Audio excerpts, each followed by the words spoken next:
Oke, mari kita sambung lagi kelanjutan dari novel Gunung Hua. Saat pedang Jogul dan pedang Muho saling berbentrokan, keduanya nampak sangat mengesankan dari sudut pandang yang berbeda. Ya, setiap sekte memiliki karakteristik yang berbeda, baik itu dari segi teknik ataupun gaya berpedang mereka.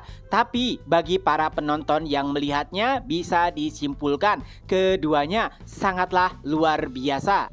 Jogul juga merasakan hal yang sama. Ini pertama kalinya ia merasakan teknik pedang berat dari Sekte Adil. Karena biasanya pedang yang dilawan oleh Jogul adalah pedang dari Sekte Jahat ataupun para bandit. Dan ia pun menyimpulkan bahwa saat berbentrokan dengan pedang Muho, ia seperti tengah memukul besi yang kokoh. Tidak, jika memukul besi akan memantulkan pedang, memukul pedang Muho seperti besi yang menyerap segalanya. Setiap kali pedang mereka berbentrokan, maka pedang Muho akan kembali ke bentuk asalnya.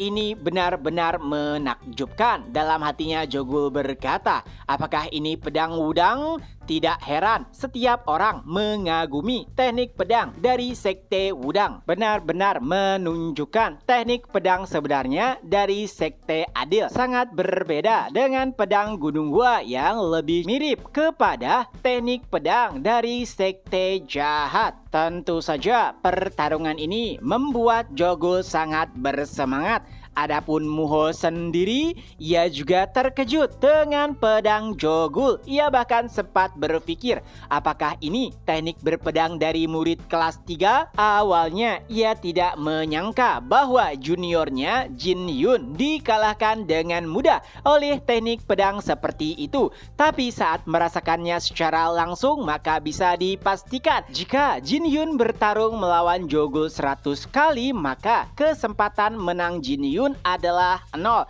Teknik pedang Jogul benar-benar mengesankan. Ia pun mulai tersenyum sambil memikirkan, apakah ini teknik pedang Gunung Hua atau ini adalah teknik pedang Gunung Hua yang disesuaikan dengan gaya bertarung Jogul. Saking bersemangatnya Muho sampai tidak bisa menahan diri, dan kala itu terlihat jelas bahwa Muho tengah memimpin. Tang Soso dan para murid lainnya juga merasakan hal yang sama. Ia pun berkata kepada seniornya Baekjun, jika terus begini, bukankah Jogul bisa kalah? Dan nampaknya Baekjun juga setuju dengan apa yang dikatakan oleh Tang Soso. Saat ini jelas terlihat perbedaan antara Jogul dengan Muho. Walaupun Jogul telah mengalahkan salah satu kapten dari klan 10.000 orang, lalu juga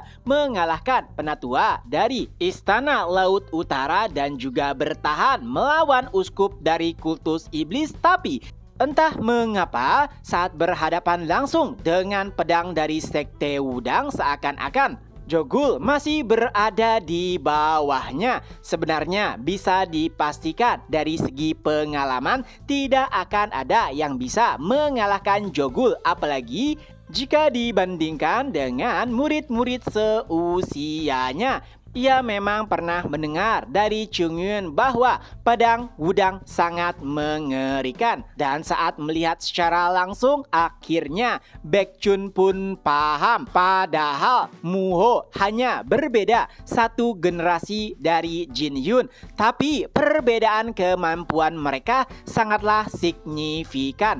Tang Soso kembali berkata, senior. Lalu Baekjun pun menjawab, tenang saja, Jogul tidak akan kalah dengan mudah. Bukankah kau tahu juga betapa gilanya Jogul saat berlatih? Ia memang berantakan, tidak sopan, menyebalkan, dan juga tidak bisa membaca situasi. Walaupun ia adalah tuan muda dari keluarga pedagang bergengsi, tapi kehidupannya juga tidak mudah. Walau begitu, kegigihannya dalam berlatih tidak ada duanya. Saat ini kemampuan mereka mungkin jauh berbeda, Tapi pengalaman akan mengatasi hal tersebut karena bisa dipastikan jika dalam hal pengalaman bertarung, Jogul masih jauh berada di atas Muho. Tang Sosok pun hanya bisa mengangguk mendengar perkataan Baekjun. Adapun Jogul, ia juga merasa bahwa pedang Muho kuat dan juga berat. Ini juga pertama kalinya bagi Jogul melawan seseorang yang menggunakan pedang Ki secara efisien.